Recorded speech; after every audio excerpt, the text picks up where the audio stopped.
Delimitation bill మరోసారి parliament ముందుకు రాబోతున్న టైంలో ఇంకో రెండు పార్టీలు చీలికలు పీలికలు అయి కుప్పకొలడం ఖాయంగా కనపడతా ఉంది కదా. అందులో మొదటి పార్టీ ఉద్ధవ్ థాకరే. అదేంటి, ఆయన పార్టీ ఆల్రెడీ చీలింది కదా, షిండే వేరుకుంపట పెట్టుకున్నారు కదా, ఆయనకే అంతంత మాత్రంగా ఉన్నప్పుడు ఆయన ఉన్నా లేకపోయినా నడిచేలాగుంది ఎన్డీఏ అంటారా? అలా ఉన్నా గానీ ఇప్పుడు ఉద్ధవ్ థాకరే పార్టీ నుంచి 5-6 ఎంపీలు చీలి మళ్ళీ షిండేతో కలుస్తూ ఉన్నారు. ఈ విషయం ఆల్మోస్ట్ కన్ఫర్మ్డ్ అన్నట్టుగా ఉంది. దయచేసి వాళ్ళని గుర్తించకండి అని చెప్తూ ఉద్ధవ్ పార్టీ ఇదిగో ఇలాగా స్పీకర్ ఓం బిర్లాకి లేఖ రాసింది. చూడండి, ప్రాధాయపడాల్సిన పరిస్థితిలో ఉంది ఆ పార్టీ. పాపం మా పార్టీ వాళ్ళు వచ్చి అందులో కలుస్తా ఉంటున్నారు, కలుపుకోవద్దు ప్లీజ్ అని అడిగే పరిస్థితి. ఎందుకని ఇలాగా?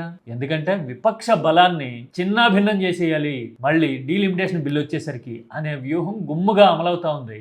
ఇంకో పక్కన సమాజ్వాదీ పార్టీ కూడా చీలబోతోంది అని బీజేపీ లీడర్లు మాట్లాడుతూ ఉన్నారు. ఎందుకని? ఇప్పుడు సమాజ్వాదీ పార్టీకి 37 మంది ఎంపీలు ఉన్నారు.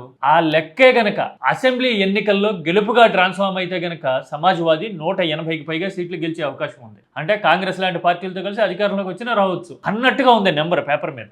అలాంటి అంచనాల్ని, ఆలోచనల్ని దెబ్బ కొట్టడంతో పాటు డీలిమిటేషన్ బిల్లు మీద వ్యతిరేకతని ఖండాలు చేసేందుకు, ముక్కలు చేసేందుకు సమాజ్వాదీ పార్టీని కూడా టుకుడా టుకుడా కర్నేకే లియే సబ్ కుచ్ తయారు హే అన్నట్టుగా ఉంది పరిస్థితి. అంటే సమాజ్వాదీ పార్టీ, యూబీటీ చీలిపోయినాయి. ఇదే విషయం మీద సంజయ్ రౌత్ మాట్లాడుతూ బూతులు కూడా తిట్టారు. చూడండి,